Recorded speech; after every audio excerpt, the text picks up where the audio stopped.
I've gone to school with Erick since I was in 5th grade. And the first time I met him, my first day of public school, we were fighting about whose toothpick bridge was more structurally sound.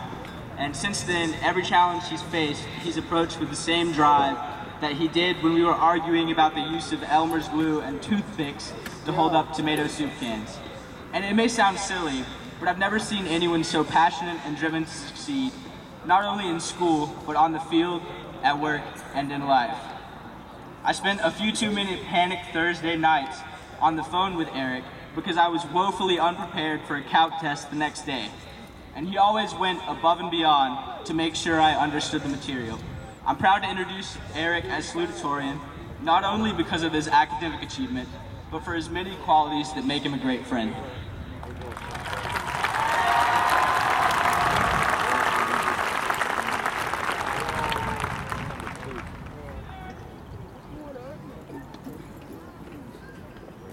A few months ago, I attended a scholarship competition at Berry College, where a group of 70 or so very opinionated students were congregated together.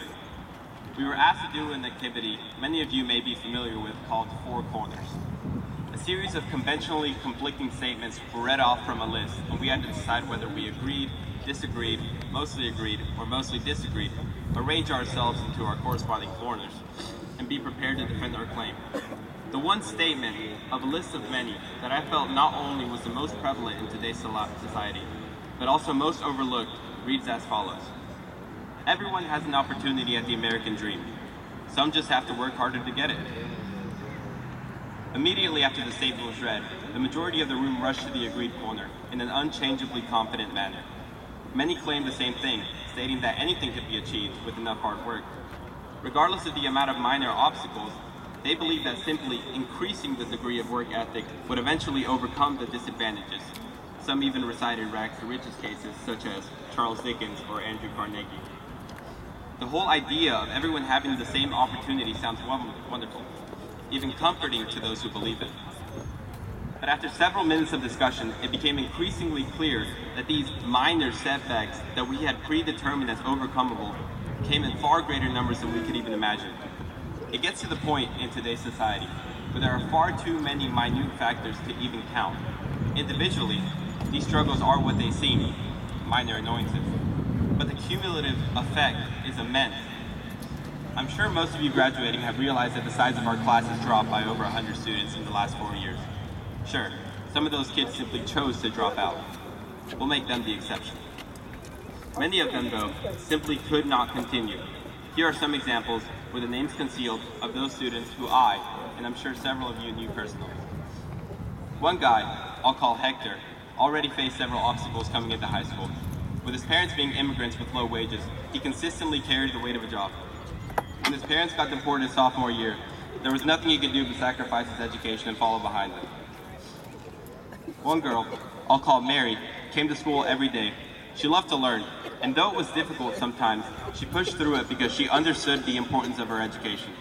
When she unwillingly got pregnant at the end of freshman year, it became clear why she didn't come the following semester. I remember one in particular. Him, I'll refer to as George. One of the nicest people you could ever meet. There was no hesitation in a greeting whenever you passed George in the hallway. He wore a big smile and was loved by all of his friends. A series of bad influences, absent care, and poor decisions led to his increasing absence at school. The worst came with his recent unexpected death, brought on by a misguided choice to drink while he was driving. Hector, Mary, and George will not join us in today's ceremony. The reason why I tell you guys all of this isn't so you can go on past high school and begin to make excuses.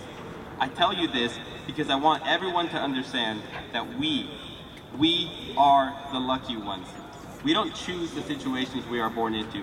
If you have a mom and dad at home who care about your education, who come to your games and pick you up from practice, you are one of the lucky ones.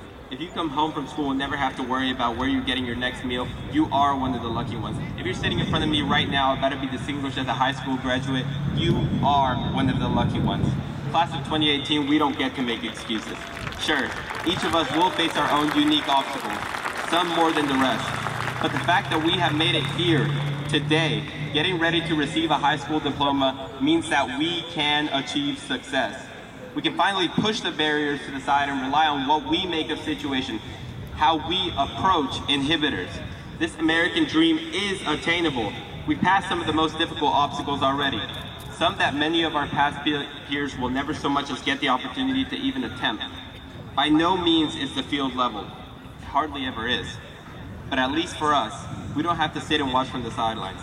We actually get to play the game. Thank you.